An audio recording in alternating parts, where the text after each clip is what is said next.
Bonjour à tous et bienvenue dans cette vidéo. Aujourd'hui, je vais vous montrer comment j'ai spécialisé un assistant d'intelligence artificielle pour rédiger des rapports de chantier afin que vous puissiez faire pareil. Vous pourrez utiliser cette méthode pour de la rédaction de rapports de chantier, mais également pour automatiser la rédaction de toute autre pièce écrite qui doivent suivre un format particulier, tel que des comptes rendus de réunion, des notices d'entretien, des notices techniques, etc. Je vais vous montrer dès maintenant ce qu'on peut faire avec ce genre d'assistant d'intelligence artificielle afin que vous compreniez mieux de quoi il s'agit. Donc je vais me rendre directement sur la conversation et je vais me considérer comme un conducteur de travaux qui vient d'effectuer une visite de chantier et je vais faire un petit résumé oral des différents points importants de la visite que je viens de faire. Je viens de terminer la visite de mon chantier de construction de maisons individuelles à Saint-Étienne. Nous sommes le 12 novembre 2025.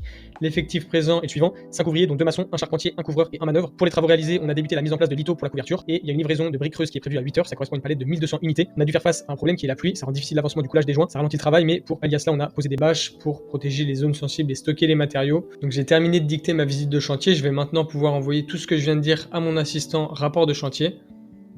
Et on va le voir, il va rédiger un rapport de chantier. Je vais juste attendre qu'il termine avant de continuer. Donc voilà ce qu'on obtient, un rapport de chantier plutôt classique qu'on va pouvoir venir copier, modifier ou même télécharger si on en a envie en PDF, Word ou Markdown. Et l'intérêt ici, en comparaison à utiliser le modèle de base de ChatGPT, c'est que mon assistant il va rédiger tous les rapports de chantier dans le même format. Donc il va utiliser à chaque fois les mêmes titres, il va organiser les informations de la même manière, il va utiliser les mêmes tailles de police, les mêmes passages en gras, et ça garantit une uniformité de rédaction.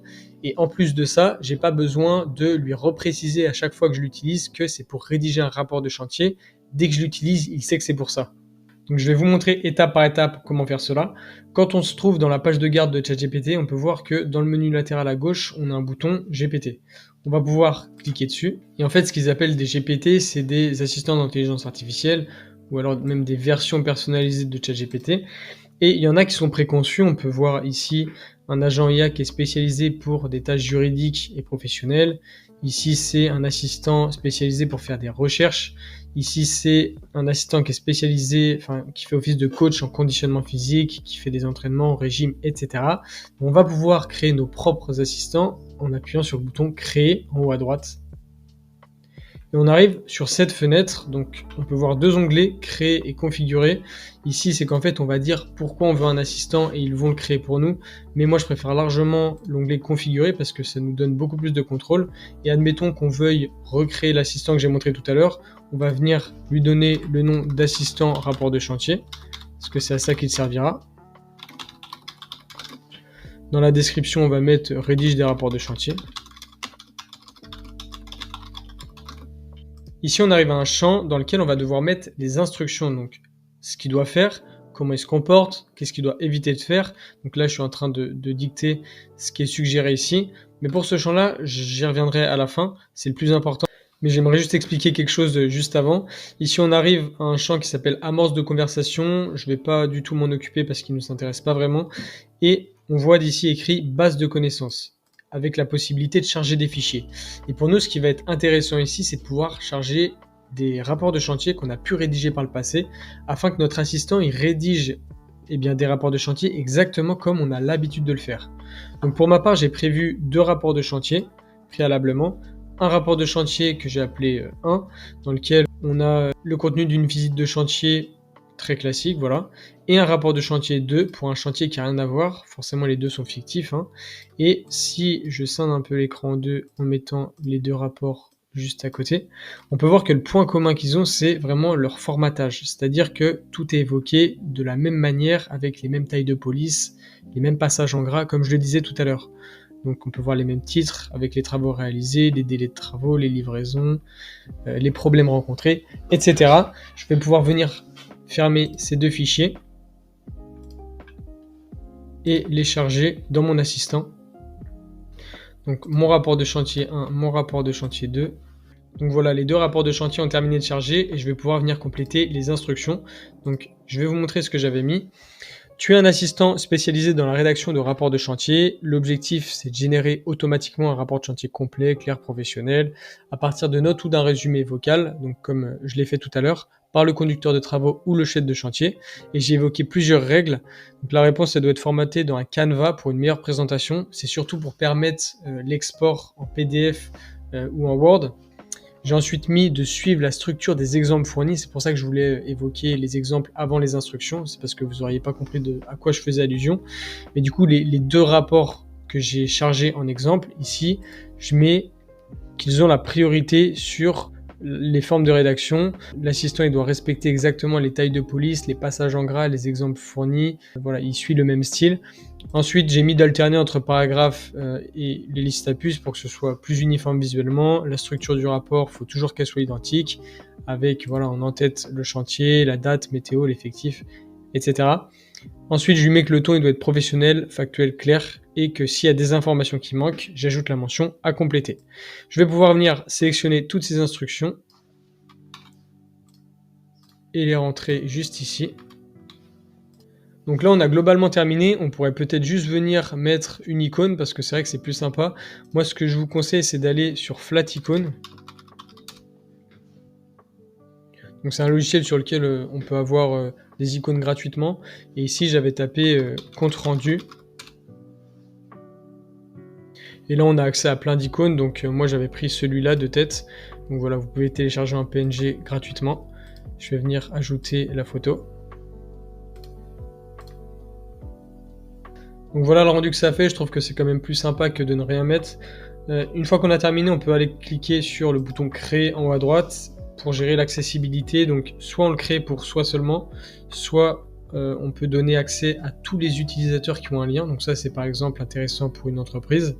Et ça c'est le GPT Store, donc c'est pour le donner accès à tous les utilisateurs de ChatGPT. Je vais pouvoir venir enregistrer. Voilà, c'est terminé. Vous pouvez venir copier ce lien si vous souhaitez le partager à des gens. Et je vais cliquer sur voir le GPT. Et donc nous voilà dans une conversation avec notre assistant rapport de chantier. On va pouvoir venir le tester pour voir s'il fonctionne bien. Je vais revenir lui dicter une visite de chantier fictive. Je viens de terminer une visite de station d'un pont routier à Lyon. Nous sommes le 3 décembre 2025. L'effectif présent sur le chantier est le suivant: 7 ouvriers, dont 3 ferrailleurs, 2 coffreurs, 1 soudeur et 1 manœuvre. On a terminé de préparer les armatures pour les tabliers, ainsi que les soudures de renfort métallique et on débute le coffrage sur la rive droite. Il y a une livraison d'acier qui est prévue à 11h, ça correspond à 5 tonnes de barres. Et l'un de nos problèmes a été la panne d'un poste à souder, ce qui a fait perdre en productivité. Pour corriger cela, on fait intervenir un service maintenance demain matin et pas d'observation supplémentaire. Je viens donc de terminer de lui dicter ma visite de chantier. On va pouvoir lui envoyer pour voir si on obtient un rapport rédigé correctement.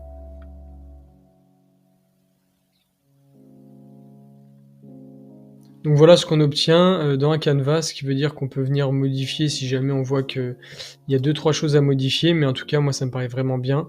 Si je scinde l'écran 2, on compare au rapport de chantier d'exemple qu'on lui avait mis, on peut voir qu'en termes de rédaction, là c'est pareil, hein, on commence avec le même titre, les mêmes sous-titres, donc voilà, c'est là tout l'intérêt. Et après on peut venir forcément venir télécharger en PDF ou en Word, donc je vais aller jusqu'au bout.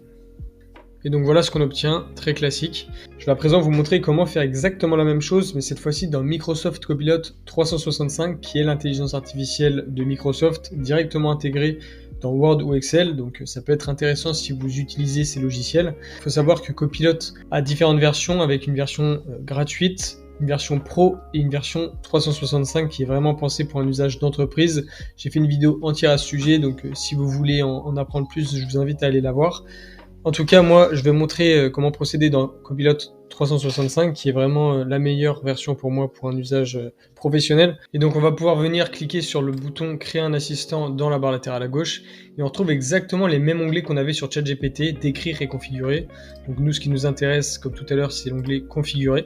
Et on retrouve exactement les mêmes champs avec voilà, le nom de la description, les instructions et les connaissances. On va venir tout de suite pouvoir remplir ça.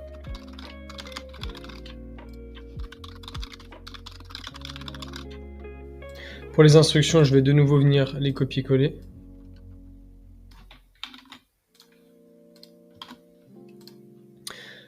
Donc dans les connaissances, on va réintégrer notre rapport de chantier en exemple 1 et 2.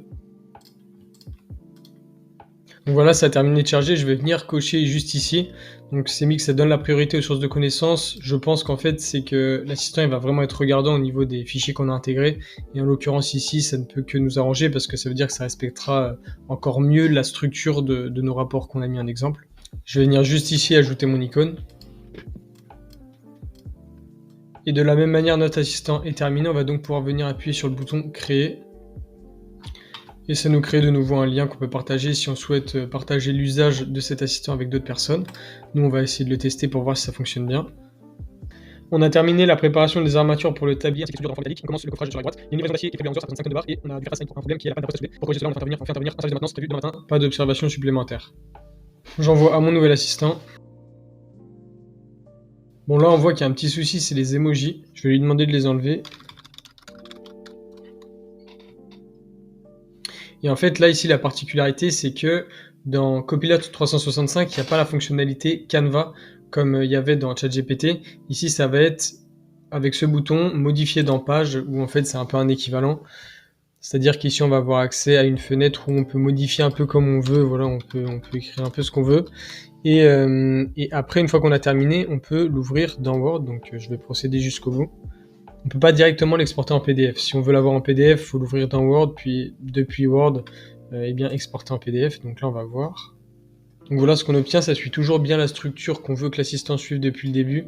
On voit juste des petites phrases qu'on peut enlever, mais sinon, c'est très correct, c'est exactement ce qu'on voulait. Et ce qui est pas mal avec Copilot 365, comme je le disais, c'est que c'est directement intégré dans Word ou Excel, ce qui permet, en venant cliquer juste ici et en venant cliquer sur la barre latérale, d'avoir accès à notre assistant directement dans ces applications.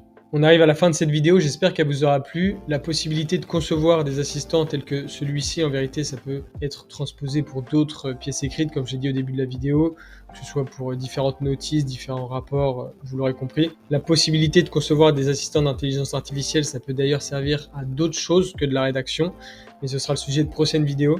Je vous remercie de m'avoir écouté jusqu'au bout. Pensez à vous abonner si ce n'est pas déjà fait et à écrire en commentaire si vous avez déjà conçu des assistants d'intelligence artificielle et si oui, pour quels usages, ça m'intéresse. C'était Dany, ciao ciao.